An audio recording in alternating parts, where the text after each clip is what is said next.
Okay, after I've dug a bunch of keys, then I get them ready by taking them off of keychains, taking these little rubber cover thingies off of them, and getting them ready to clean up. Just peel those off like that. Worst case, you can cut them off. These keys are actually padlocked on, so I would have to cut the padlock off. Luckily, I have other keys for now. After I get all the keys off of their keychains, then just give them a quick toothbrush cleaning, get all the major dirt off. I'm not typically looking to shine them up. I like the patina on them. I just want to get chunks off, because at some point they're going to have to adhere to something, and that doesn't work well if we've got dirt all over them. Okay, so now you've got clean, dry keys. And for what I've done for my first project is I've actually made a piece of artwork by forming the keys into a shape. So what I'd recommend next would be figuring out what kind of shape you want to put your keys in and get them in the order you want. You know, maybe you want your silver colored ones to be split up with your rustier colored ones. Let's see, so with this one you want to do something like a clock design. Just kind of get a good layout for what you want. And then you also want to think about what you want to put it on. That clock design you could put on like this round piece of wood. You've got your typical shadow boxes, different types of materials that you could put it on. You know, you can get quite creative with this. After you figure out what you want to do, then you got to figure out how to apply it. So I used a shadow box for mine, and at first I thought I would use one of these handy dandy hot glue guns. And mad props to all the women who do crafts out there, because these are a pain. It's hot for one. You get little strings everywhere.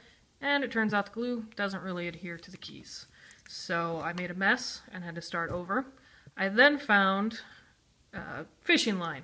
A lot of people use fishing line, which works fine if you're using some type of a shadow box liner that's soft, that you can stick needles through, but it's a pain to tie all of those knots. And I haven't fished in years, so tying fishing line is not the easiest thing for me. So that didn't work for me either. I then tried, and you can get this at Home Depot, museum wax. And so it's supposedly what they use in museums for anchoring collectibles and artifacts from falling and breaking. And it, I'll show it to you here, comes with this little spoon, and it's just wax that never really hardens. It's kind of like poster putty, but waxy. And you can use it to adhere. So that is what I ended up using. I also found, in looking for this, another thing that I was able to get on Amazon, and that is Renaissance microcrystalline wax polish. If you want to give things a little bit of a shine, you can use this. Also, it's almost the exact as the museum wax, and it just gives things a bit of a shine. You can see that.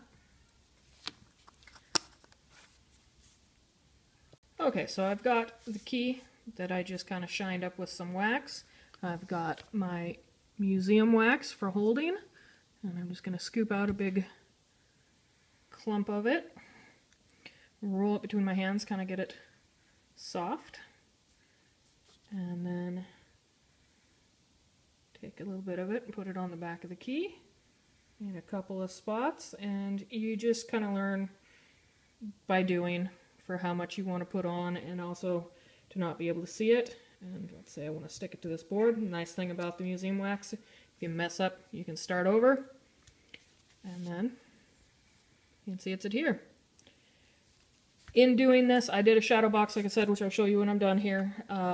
It did take a couple of tries with the museum wax to get the right amount, so when I first completed my box, I hung it up, and I'd have to take it down every 2 or 3 days and rehang 1 or 2 keys.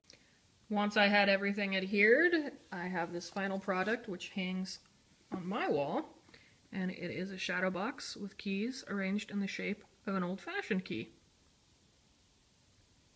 And so it's not much. It didn't take me a lot of time or anything, other than, you know, a couple of years of digging these keys out. But it's artwork that I really appreciate, because I put all the work into it, I found it all, and it shows off my treasures. I hope that gives you guys some ideas, and thanks for listening.